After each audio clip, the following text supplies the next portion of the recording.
kedua, saat meditasi panca indera atau saraf tidak menangkap dengan penuh, tetapi ingatan masih bisa terpengaruh oleh lingkungan.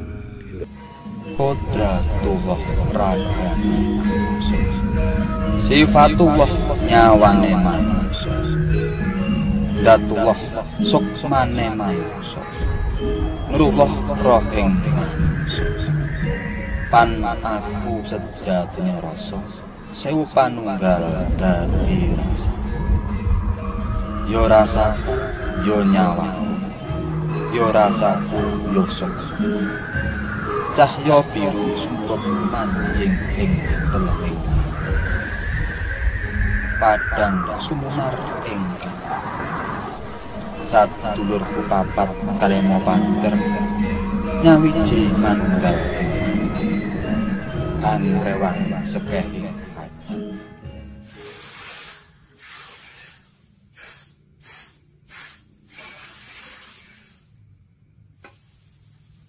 Assalamualaikum Mbah Lang. Waalaikumsalam warahmatullahi wabarakatuh. Rahayu, rahayu, selamat waras. Pada kali ini ada tanyakan atau kita bahas ilmu apa, Mas? Ngeten Mbah Lang. Nggih.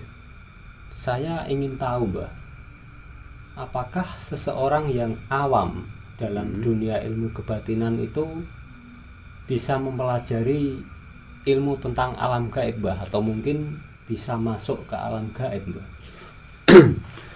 Tentunya bisa, Mas.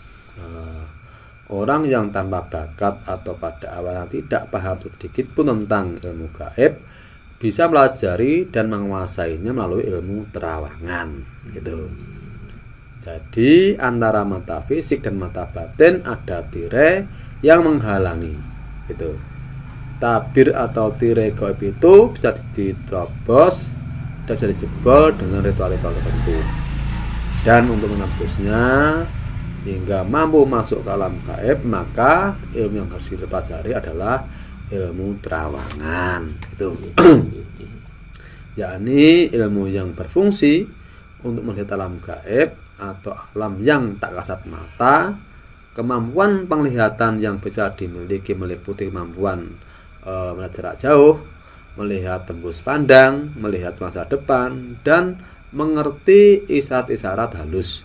Bahkan pada tingkatan yang tinggi bisa untuk melihat alam nyata yang tidak terjangkau oleh pandangan mata, gitu. Misalnya seseorang yang ahli terawangan tinggal di Semarang misalnya, dari kota tersebut ia bisa melihat saudaranya yang jauh dari kota itu. Orang yang menguasai ilmu ini memiliki mata ketiga atau indera keenam, gitu, Mas. Jadi ilmu terawangan ini bisa disebut ilmu dasar dalam memasuki alam gaib, Mbah. Oh, nggih, Mas. Terus cara mempelajarinya itu bagaimana, Mbah? Syarat utama dalam mengamalkan ilmu terawangan adalah berpuasa sebagai pembuka puasa, tidak hanya sekedar tidak makan, tidak minum, tetapi berpuasa dari nafsu lahir dan batin. Lahirnya tidak makan dan tidak minum, batinnya mengekang segala sesuatu yang buruk, bertahap tidak sabar dan rasa welas asih terhadap besamanya, gitu. Sedangkan sebelum masuk dalam meditasi demi pencapaian ke alam gaib, maka harus melakoni puasa 7 hari yang dimulai dari hari Selasa Kliwon. Kliwon terakhir barulah melakukan meditasi yang meliputi beberapa tingkat, Mas, gitu. Ada tingkatannya, Mbak, untuk meditasi. Untuk tingkat pertama, bersatunya pikiran dengan satu tujuan, sedangkan jasmani masih dapat menerima kontak di luar. Nafas masih bisa dihitung dengan segenap sadaran.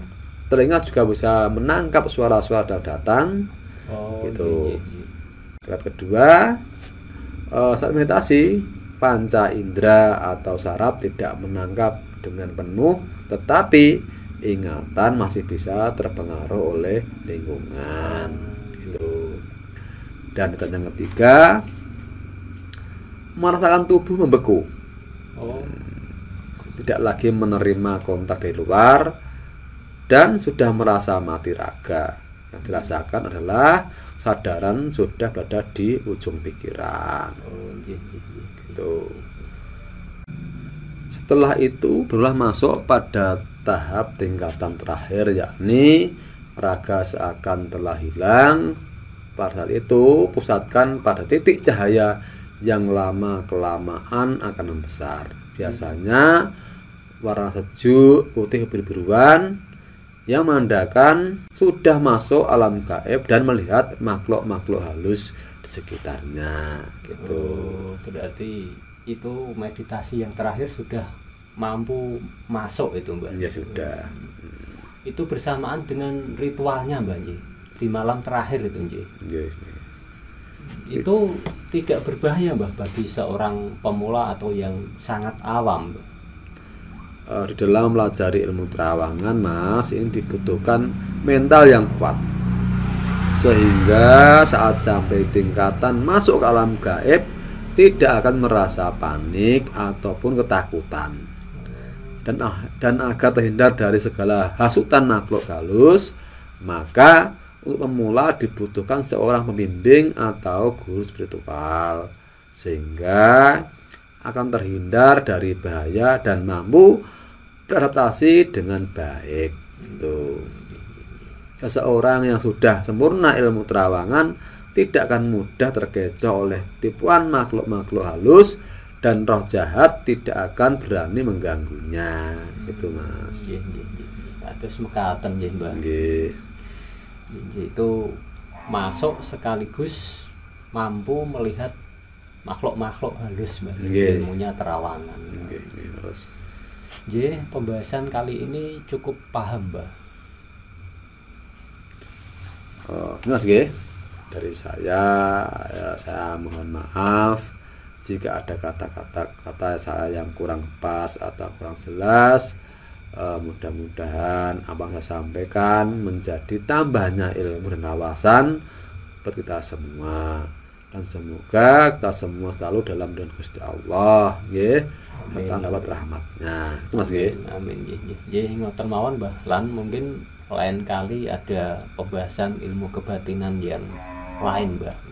Assalamualaikum, Mbah Lan. Waalaikumsalam warahmatullahi wabarakatuh. Rahayu, rahayu, selamat waras.